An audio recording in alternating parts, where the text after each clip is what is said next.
আজি আমি আহিছোঁ শিৱসাগৰ লালিম গাঁৱৰ কাৰাটে খেলুৱৈ অনুৰাগ গগৈ ঘৰলৈ।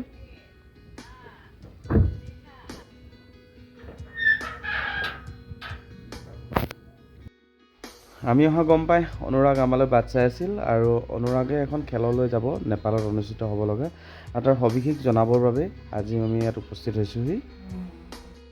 ঘৰত সোমাই অনুৰাগৰ আইতাকক দেখা পালোঁ আৰু তেখেতৰ স্বাস্থ্যৰ খবৰ ল'লোঁ, লগতে তেখেতৰ সুস্বাস্থ্য কামনা কৰিছোঁ।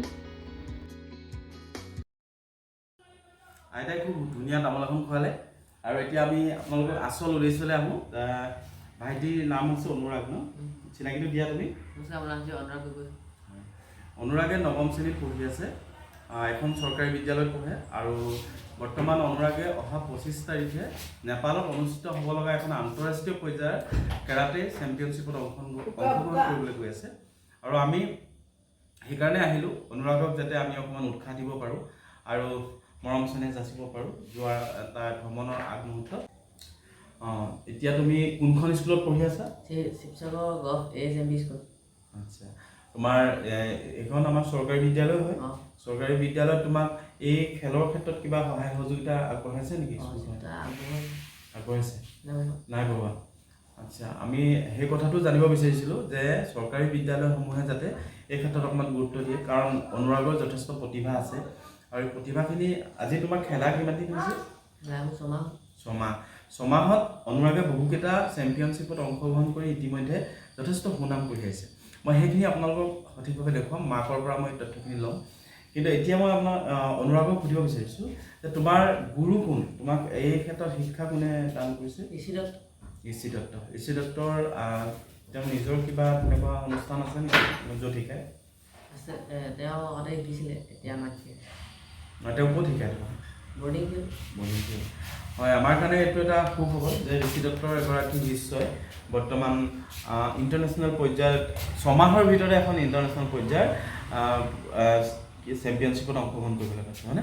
আৰু তুমি বৰ্তমান এনেকুৱা অনুভৱ কৰিছা নিজে মোৰ আৰ্থিক অসুবিধাৰ কাৰণে বা কিবা মোৰ ঘৰুৱা সমস্যাৰ কাৰণে তোমাৰ খেলাৰ ক্ষেত্ৰত কিবা বাধা আহিছে নেকি? অলপ আহিছে, হয়নে? সেইটো আমাৰ কাৰণে সঁচাকৈ সৰুৰ কাৰণে দুখৰ বিষয় যে মই দেখা পাইছোঁ, মই এই ভিডিঅ'টি বনোৱাৰ এটাই উদ্দেশ্য যে অনুৰাগত যথেষ্ট প্ৰতিভা আছে।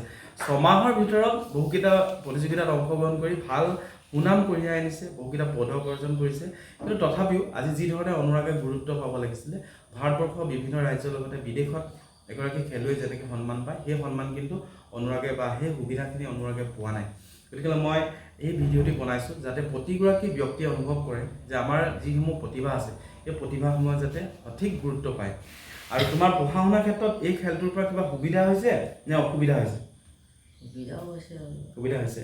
খেল খেলাৰ কাৰণে তুমি মোবাইলত বা এনেকুৱা সময়খিনি তোমাৰ অলাগতিয়াল সময় হিচাপে গুচি যোৱা নাই, হয়নে? যিখিনি সময় পোৱা তুমি চাগে সেইখিনি কেৰাটে শিকোঁতে বা কিবা হওঁতে তুমি পাৰ কৰিব পাৰিছা, হয়নে? মই সেইখিনি কথা তুমি বাকী তোমাৰ পিছৰ যিটো জেনেৰেশ্যন আছে, অনুজসকল আছে, তেওঁলোকক কোৱাচোন, তোমাৰ মুখেৰে কোৱা যে খেলৰ মাজতে কেনেকৈ সময়টো মিলাব পাৰি? খেলৰ সময়টো মিলালে তেতিয়া অলপ কষ্ট হয়, বা স্কুলো থাকে, এদিন খেল থাকে, এদিন টিউশ্যন থাকে, তেনেকৈ অলপ হেৰি কৰিছোঁ। বহুত কষ্ট হৈছে কিন্তু তথাপি মিলাইছা, হয়নে? ইয়াৰ দ্বাৰা এটা কথা প্ৰমাণ হৈছে যে আমাৰ যদি ইচ্ছা শক্তি থাকে আমি যিকোনো কাম কৰিব পাৰোঁ, হয়নে? আমাৰ ইচ্ছা শক্তিটোৰ ওপৰতে সকলো নিৰ্ভৰ কৰে, হয়নে? তোমাৰ সময় কম, অসুবিধা হৈছে, তথাপিও তুমি পিছ পৰিবা নাই। সেইকাৰণে আমি বিচাৰিছোঁ যে আপোনালোক সকলোৱে অনুৰাগক অলপ মৰম কৰক। ইয়াৰ পিছত আপোনালোকক মই দেখুৱাইছোঁ, এইখন আছিলে নগাঁৱত হোৱা খেল ন? তুমি তাত দুটা ভাগত অংশগ্ৰহণ কৰিছিলা। নিজ মুখে কোৱাচোন কি পাইছিলা তুমি? মই কমিটি কৰোঁতে গ'ল্ড পাইছিলোঁ আৰু কাটা কৰোঁতে ব্ৰঞ্জ। কাটা কি আৰু হেৰিটো কি কৈ দিয়াচোন। এই কমিটিটো হৈছে ফাইট আৰু কাটাটো হৈছে শ্ব' টাইপৰ। শ্ব' হয় ন? ঠিক আছে, আজি এটা বহুত নতুন কথা শিকিলোঁ। কি কমিটি নে কি? কমিটি মানে ফাইট। মানে ফাইট আৰু কাটা মানে হৈ গ'ল শ্ব', মানে এটা ৰিয়েল হয়, এটা জাষ্ট শ্ব' হয়, হয়নে? সেইটো কথা কেৰাটে শিকিলোঁ, নতুন কথা এটা আজি শিকিলোঁ ভাইটিৰ পৰা, ভাল লাগিলে। আৰু ব্ৰঞ্জত যিটো পাইছে সেইটো দেখুৱাওঁ আমি। ব্ৰঞ্জৰ পদক পাইছিল একেখন খেলতে দুটা পৰ্যায়ত তেখেতে অংশগ্ৰহণ কৰিছিলে। আৰু তুমি নিজ মুখে কোৱা কেনেকৈ পাইছিলা, কি হৈছিলে? মইতো শ্ব' কৰি পাইছিলোঁ, এই শ্ব'টো মানে পইণ্টৰ ওপৰত। এইপিনে চাই কোৱা। শ্ব'টো মইতো পতা গৈছিলোঁ শ্ব' মতে মানে এই পইণ্ট পালোঁ পইণ্টৰ ওপৰত দিয়ে এইটো থাৰ্ড পালোঁ। যিগৰাকী মহিলাই এই অনুৰাগক ইমান উৎসাহ দি আছে, প্ৰতিটো সময়তে খেললৈ লৈ যায়, স্কুললৈ লৈ যায়, কষ্ট কৰি আছে, তেখেতক আমি নেদেখালে হয়তো এই ভিডিঅ'টো সম্পূৰ্ণ নহ'ব। তেখেত হৈছে অনুৰাগৰ মাতৃ, তেখেতৰ নামটো নিজ মুখে ক'ব। মোৰ নাম ৰূপজ্যোতি গগৈ। এতিয়া আপোনাৰ অনুভৱটো কওক যে অনুৰাগক কেনেধৰণে আগুৱাই নিছে আৰু আপুনি অনুৰাগক ৰাইজৰ পৰা মৰম চেনেহ কেনেকৈ আশা কৰে? আশাটো তাৰতো বহুত আছে, হ'লেও মানে তাক মই ভালকৈ খেলি মানে ঘৰখনৰ লগতে মানে গাঁওখনলৈ যাতে সুনাম কঢ়িয়াই আনিব পাৰে, সেইকাৰণে তাক মই সদায় সেইটো ক্ষেত্ৰত অনুপ্ৰাণিত কৰোঁ, মানে উৎসাহিত কৰোঁ আৰু যাতে সি ভাল ধৰণে খেলক। আৰু স্বাস্থ্যটোৰ প্ৰতিও লক্ষ্য ৰাখিবলৈ কওঁ। সকলোৱে ইয়াক বেটাক উৎসাহিত কৰিব আৰু সকলোৱে মৰম চেনেহ আশীৰ্বাদ দিব। ই যাতে ভৱিষ্যতে এগৰাকী সুনাগৰিক হৈ এগৰাকী ভাল খেলুৱৈ হ'ব পাৰে আৰু ঘৰখনলৈ লাগিলে আৰু গাঁওখনলৈ যাতে সুনাম কঢ়িয়াই আনিব পাৰে।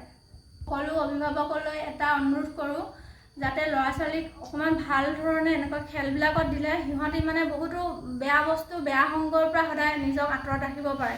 আইতাৰ বহুত সপোন আছে, আমি আশা ৰাখিম যাতে অনুৰাগে সফলতা কঢ়িয়াই আনে, সুনাম কঢ়িয়াই আনে, গাঁওখনলৈ সমাজখন সুস্থিৰ কৰক, এই ভাল বাতাবৰণবোৰ আমাৰ মাজলৈ কঢ়িয়াই আনক। আৰু এই আশাৰে মই আজি এই চমু ভিডিঅ'টো সামৰণি মাৰিছোঁ।